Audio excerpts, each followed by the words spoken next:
Cualquier emprendedor o comerciante que esté iniciando una actividad de intercambio necesita de antemano tener una idea sobre el momento en el que puede recuperar toda su inversión. Generalmente nos enseñan a calcular el punto de equilibrio con un solo producto, pero ¿qué pasa cuando hay más de uno? En este caso vamos a desarrollar esta cápsula con un ejemplo de mezcla de productos. Para el efecto se tiene el caso de la compañía CLC, que para el mes que viene necesita determinar cuáles son los volúmenes mínimos de venta por segmento o por grupo que necesita colocar para alcanzar sus metas. La información que se presenta es la siguiente: se manejan tres grupos: alfa, beta, gamma. Tenemos el presupuesto de ventas para ese mes, tenemos los precios a los cuales se vende cada unidad, así como también el costo variable asociado. Por último, se estiman que los costos fijos totales para ese periodo serán de 880,000 unidades monetarias. ¿Qué es lo que está planteando en este caso la empresa? Es determinar cuántas unidades de alfa, beta y gamma debe de vender para poder recuperar su inversión. También se están planteando una meta financiera, es decir, alcanzar una utilidad mínima equivalente al 30% de los costos variables presupuestados. Y en este caso es claro que el número de unidades va a ser distinto al que se determine de manera inicial. Para el efecto, lo primero que se sugiere determinar son los ingresos y la mezcla relativa por productos, o en este caso por grupo, que corresponde. Ya conocemos el presupuesto de ventas por unidades y sus precios. Ante esto totalizamos el número de unidades, nos da 58,000, y en este caso, para determinar el volumen de ingresos, multiplicamos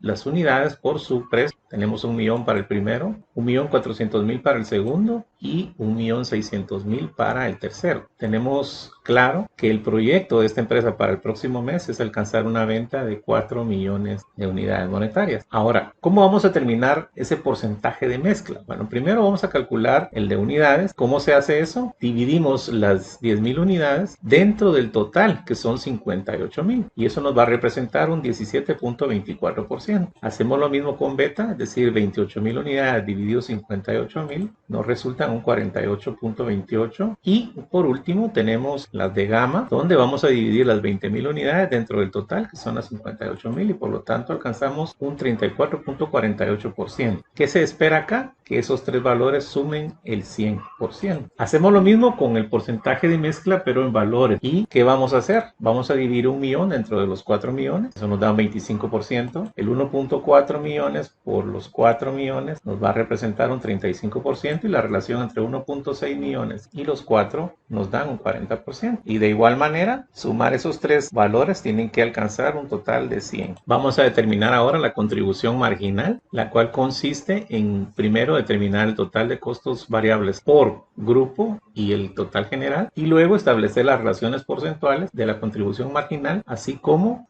el aporte que cada uno de estos grupos genera en valor. Sabemos que son 10,000 unidades las que se van a vender de alfa con un costo variable de 40, como está en la tabla inicial. Esto representan 400,000. Hacemos lo mismo con beta, que son 28,000 unidades por 30 que cuesta cada una, representan 840,000. Y por último gamma, que son 20,000 unidades por 50 que tienen asignado como costo variable, eso da 1,000,000. La suma de estos tres es 2,240,000 unidades monetarias. ¿Cómo se establece la contribución marginal en valores? Muy sencillo, los restamos. 1,000,000 menos 400 nos da 600, 1,400,000 menos 840,000 nos da 560,000, y 1,600,000 menos 1,000,000 pues nos quedan 600,000. Sumamos estos tres valores y hay una contribución marginal total de 1,760,000. Siempre es importante tener puntos de control, y si ustedes suman 1.76 millones más 2.24 millones, pues nos va a dar los 4 millones, que son el total de los ingresos esperados. ¿Cómo se determina la contribución marginal porcentual o relativa? Lo que hacemos es dividir la contribución marginal entre el ingreso que genera cada grupo, de tal manera que si dividimos 600,000 dentro de 1,000,000 nos da un 60%. Si dividimos de igual manera 560,000 entre 1,400,000 tenemos un 40%, y si dividimos los 600,000 entre 1,600,000 nos representa un 37.5%. Nos resta determinar la contribución marginal porcentual general, y aquí por favor no vayamos a sumar, tenemos que hacer exactamente la misma operación, es decir, dividir el 1,760,000 entre los 4 millones, y eso nos va a resultar en un 44%.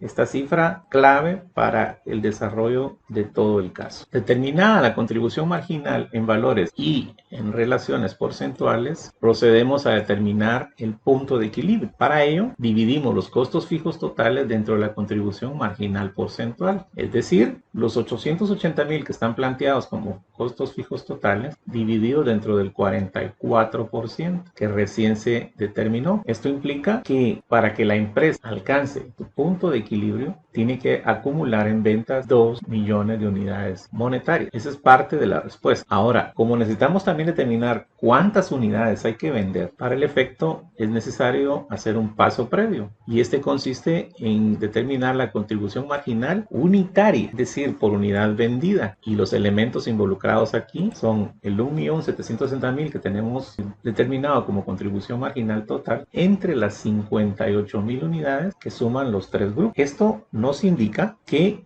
no en promedio, sino que, digamos, de acuerdo a la distribución de cada uno de los casos, cada unidad vendida está aportando a la empresa 30.3448 unidades monetarias. ¿Cuál es el papel de este valor? Es sencillo. Para determinar el punto de equilibrio en unidades, yo necesito conocer esa relación, y por lo tanto, a los costos fijos totales, que son 880,000, lo divido dentro de los 30.3448 recién determinados, y eso me indica que la empresa en total necesita vender 29,000 unidades. Pero atención con esto, aquí estamos hablando de una combinación de los tres grupos. Se tienen entonces consideradas las mezclas porcentuales unitarias por cada uno de los grupos que se estableció al inicio. Se acaba de determinar que el punto de equilibrio se alcanza con 29,000 unidades vendidas, y por lo tanto es necesario determinar cuántas unidades de alfa, cuántas de beta y cuántas de gamma integran estos 29,000. Para ello, consideramos el total, lo multiplicamos por el 17.24 y lo dividimos dentro de 100. Eso representan 5,000 unidades aproximadamente de alfa. Hacemos lo mismo con beta, 29,000 por el 48.28%, resultan 14,000 aproximadamente, y de igual manera con gamma, 29,000 unidades por el 34.48%, representan 10,000. 5 más 14 más 10 nos da 29. Ahora, para alcanzar el total de los costos fijos, analicémoslo de esta manera. Sabemos que el precio es de 100, costo variable de 40, por lo tanto hay un aporte unitario de 60. En el caso de las de beta, tenemos un precio de 50, un costo variable de 30, van a resultar 20. Y por último, con gamma, 80 de precio menos 50 de costo variable, aportan 30. ¿Qué hacemos? Multiplicamos los 5,000 por los 60, nos va a dar 300,000. Multiplicamos los 14,000 por 20, nos va a dar 280,000. Y al multiplicar los 10,000 por 30, tenemos 300,000. Sumando estos tres valores, justamente alcanzamos los 880,000 de costos fijos. Es necesario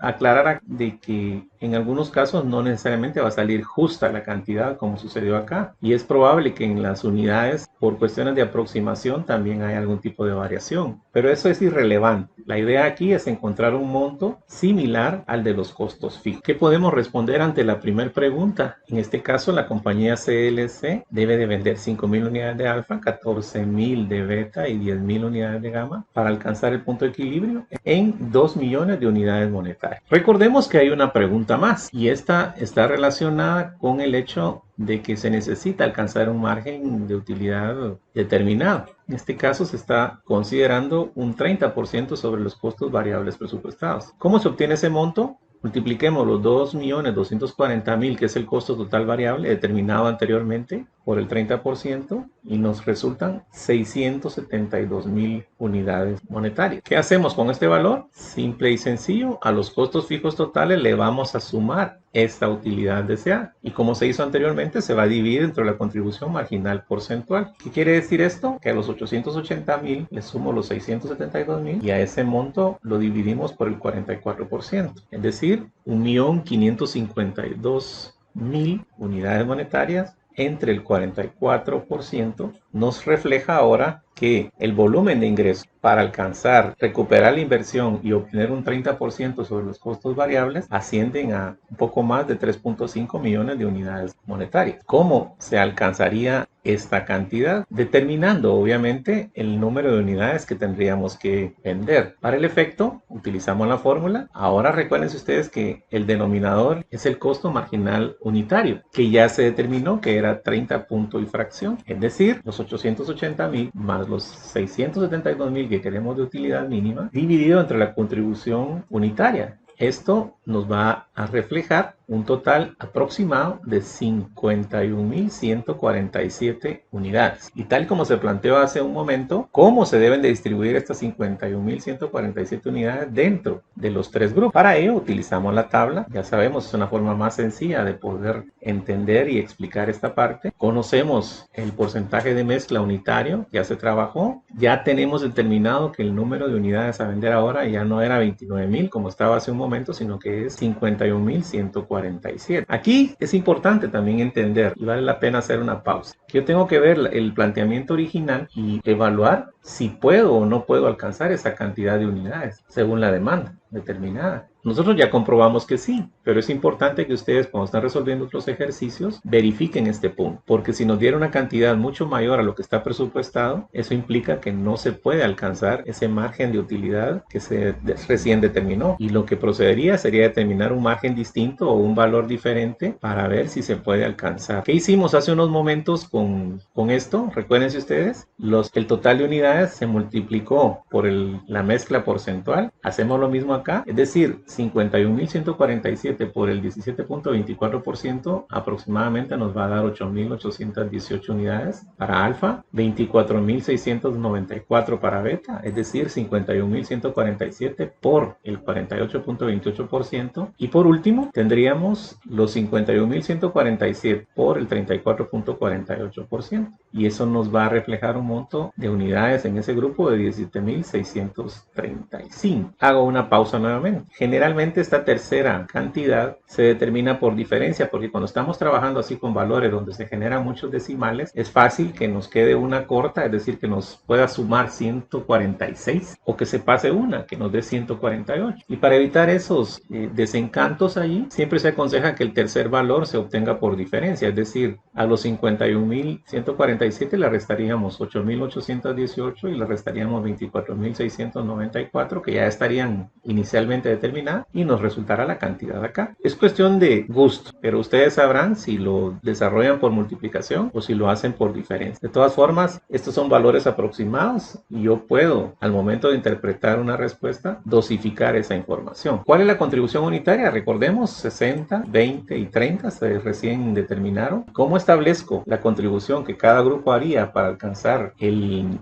nuevo monto? Es decir, los 880,000 más los 672,000 están requiriendo como utilidad mínima. Multiplicamos los 8,818 por 60, obtendríamos 529,080. Los 24,694 por 20 nos darían 493,880, y los 17,635 por los 30 generan 529,050. ¿Cuántas unidades monetarias suman estos tres grupos? Ahí lo tenemos, 1,552,010. Ustedes dirán, bueno, pero ahí se pasó, porque era 1,552,000. Insisto, estas son cifras así muy insignificantes. Simplemente lo que tenemos que buscar nosotros es que el valor totalizado acá sea lo más próximo posible, o sea que falten unos centavos, si quisiéramos verlo de esa manera, o se pase unos centavos, no importa. Lo que demostramos con esto es que sí puede alcanzarse esta meta, es decir, obtener un 30% de margen mínimo sobre los costos variables totales presupuestados. Y como notaremos, el pronóstico está arriba de los 51,000 unidades, por lo tanto hay espacio para obtener más utilidad. Eso ya dependerá de las actividades que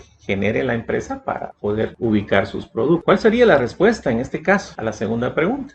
La compañía CLC debe de vender, ya sabemos, 8,818 unidades de alfa, 24,694 unidades de beta y 17,635 unidades de gamma. Esto permitirá un ingreso equivalente a poco más de 3.5 millones de unidades monetarias. Espero la explicación haya sido de su agrado, que les represente una ventaja en cuanto a adquirir mayor conocimiento. Cualquier inquietud o duda que ustedes tengan, con gusto la pueden hacer llegar a este correo y estamos para servir. Bendiciones.